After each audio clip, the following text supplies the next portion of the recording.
जय श्री कृष्णा। मैं हूं एडवोकेट मंजू मेनारी। आज हम पढ़ेंगे टोर्ट की जो सीरीज चल रही है उसका नेक्स्ट टॉपिक है आज का अपना व्यक्तिक बचाव।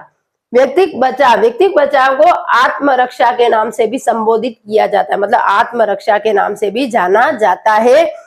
अपराधपूर्ण दायित्व में इसका अच्छा बचाव है। प्रत्येक व्यक्ति को अपनी संपत्ति अथवा शरीर की सुरक्षा का अधिकार प्रदान किया गया है। प्रत्येक व्यक्ति को अपनी संपत्ति एवं शरीर की सुरक्षा का अधिकार अपने लॉ में प्रदान किया गया, मतलब अपने कानून में हर व्यक्ति को अपनी संपत्ति और शरीर के रक्षा एवं सुरक्षा का अधिकार प्रदान किया गया है। और अपनी संपत्ति एवं शरीर की सुरक्षा के लिए अगर अपने को अपने शरीर का बल का प्रयोग करके सामने वाले को क्षति कारित करनी पड़े तो भी उसे अभियोजित नहीं किया जाएगा। उसे उसके विरुद्ध अपने विरुद्ध जैसे नुकसानी का बात नहीं लाया जाएगा। क्यों? क्योंकि वह उसको अपने कानून में अधिकार दिया गया है कि वह व्यक्ति अपने शरीर की सुरक्षा कर सकता है और अपनी संपत्ति की भी सुरक्षा कर सकता है। जैसे कोई दो व्यक्ति है, अपन समझते हैं कि भाई दोनों व्यक्ति के बीच में लड़ाई हो रही है, सामने वाला उसको मार रहा है, तो क्या अपन जो है वो क्या करेंगे? वो मार रहा है, अपन मार खाते रहेंगे? नहीं ना, अपन भी अपने बल का प्रयोग करेंगे और उससे बचने का प्रयास करेंगे।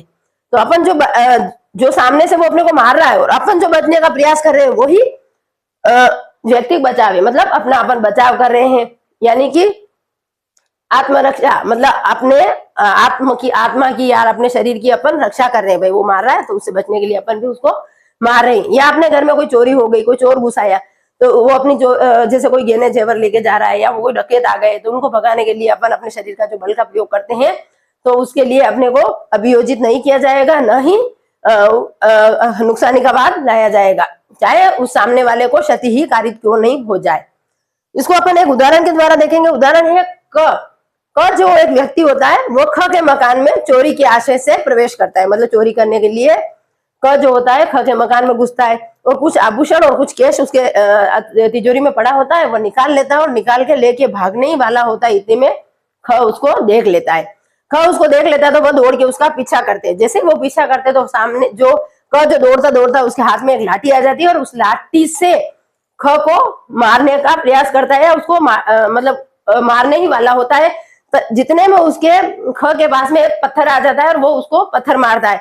पत्थर मारने से उसको उसके सिर में लग जाती है और उसके बहुत सारी चोटें गिर जाता है और गिरने से बहुत सारी चोटें कारित होती है, मगर उसके लिए उसे अभियोजित नहीं किया जाएगा। मतलब क के जो चोटें आई उसके लिए उसके विरुद्ध कोई नुकसानी का वाद नहीं लाया जाएगा और न ही ख को अभियोजित किया जाएगा, क्योंकि उसने अपनी संपत्ति की रक्षा एवं सुरक्षा के लिए अपने शरीर का बल का प्रयोग किया था।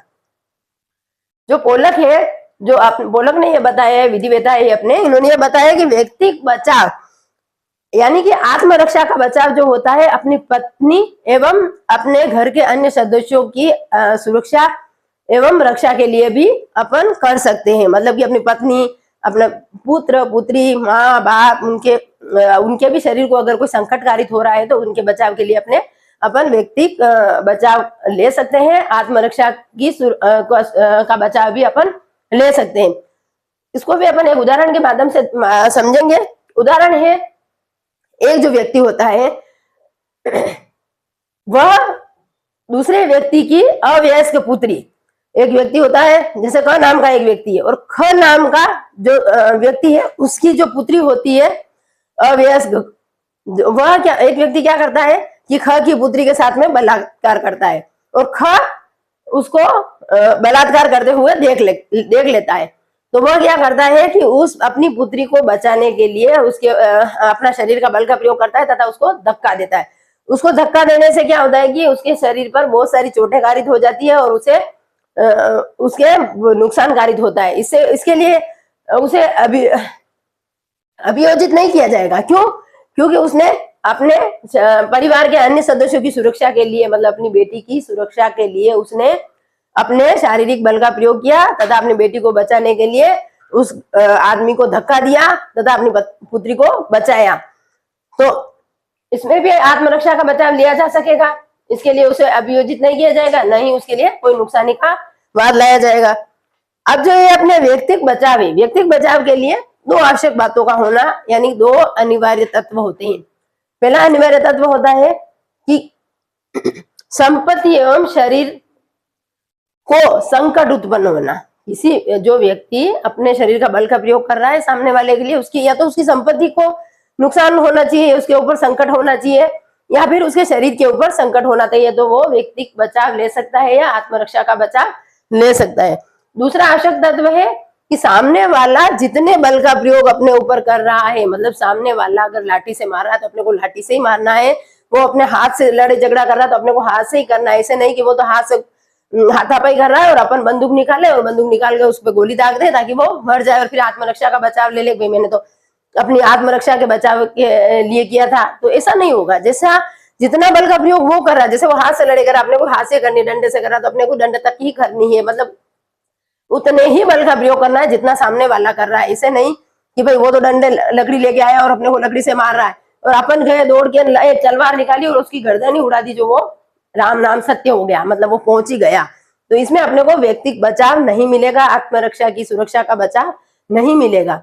और अगर अपन सामने वाला जितना बल का प्रयोग कर रहा है उतना ही बल का प्रयोग अपन करेंगे तो अपने को आत्मरक्षा का बचाव मिलेगा, व्यक्तिगत जो सुरक्षा का बचाव है वो अपने को मिलेगा। धन्यवाद। ऐसे ही और वीडियो के लिए हमारे साथ बने रहिए। जय श्री कृष्ण।